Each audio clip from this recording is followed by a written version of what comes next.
ನಮಸ್ತೆ ಫ್ರೆಂಡ್, ಇಲ್ಲಿ ನೀವು ಪ್ರಾಬ್ಲಮ್ ನೋಡ್ತಿದ್ದೀರಾ. ಏನು ಪ್ರಾಬ್ಲಮ್ ಅಂದರೆ 2 ಪವರ್ ಬ್ರ್ಯಾಕೆಟ್ ಹಾಕಿ ಪವರ್ 2 ಈಕ್ವಲ್ ಟು ಈ ಪ್ರಾಬ್ಲಮಲ್ಲಿ 2 ಇದು ಈಕ್ವಲ್ ಆಗುತ್ತೆ. ಬಟ್ ಕೆಳಗಿರೋದು 3 ಈಸ್ ನಾಟ್ ಈಕ್ವಲ್ ಟು 3 ನಾವು ಇದನ್ನು ಪ್ರೂವ್ ಮಾಡಬೇಕು.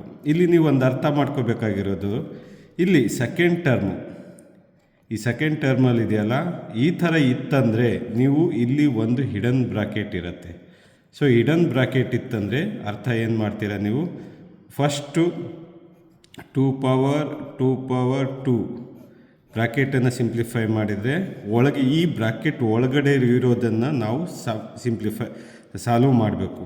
ಏನು 2 ಪವರ್ 2 ಅಂದರೆ 4 ಪವರ್ 2 ಅಂದರೆ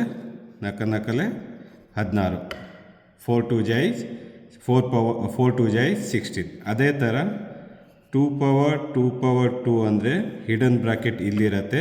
ಸೊ ಹಾಗಾಗಿ ಫಸ್ಟ್ ಮೇಲದು ನಾವು ಏನು ಮಾಡಬೇಕು, simplification. We have to simplify the 2 power values. That is 2 power 4, that means it is 16. ಅದೇ ಥರ ನಾವು ನೆಕ್ಸ್ಟ್ ವ್ಯಾಲ್ಯೂ ತಗೊಳ್ಳೋದಾದರೆ, ಅದೇ ಥರ ನಾವು ನೆಕ್ಸ್ಟ್ ಮಾಡ್ಕೊಂಡು ಹೋದರೆ 3 ಪವರ್ 3 ಅಂದರೆ ಎಷ್ಟಾಯಿತು, ಒಳಗಡೆ ಬ್ರ್ಯಾಕೆಟ್ ಮಾಡು.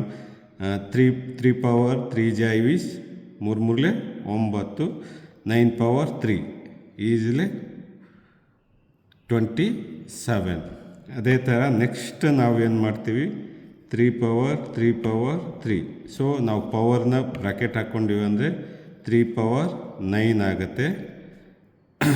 ಸೊ 3 ಪವರ್ 9 ಎಷ್ಟಾಗುತ್ತೆ, it is not equal to 27. So this is the proof ನಾವು ಮಾಡೋಕ್ಕೆ ಹೋಗ್ತಿರೋದು. Thank you very much. ನನ್ನ ಚಾನಲ್ ಇಷ್ಟ ಆಗಿದ್ದರೆ ಸಬ್ಸ್ಕ್ರೈಬ್ ಮಾಡಿರಿ, ಲೈಕ್ ಬಟನ್ ನೋಡಿರಿ, ಹಾಗೆ ಚಾನಲ್ನ ಫಾಲೋ ಮಾಡಿರಿ. ಧನ್ಯವಾದಗಳು.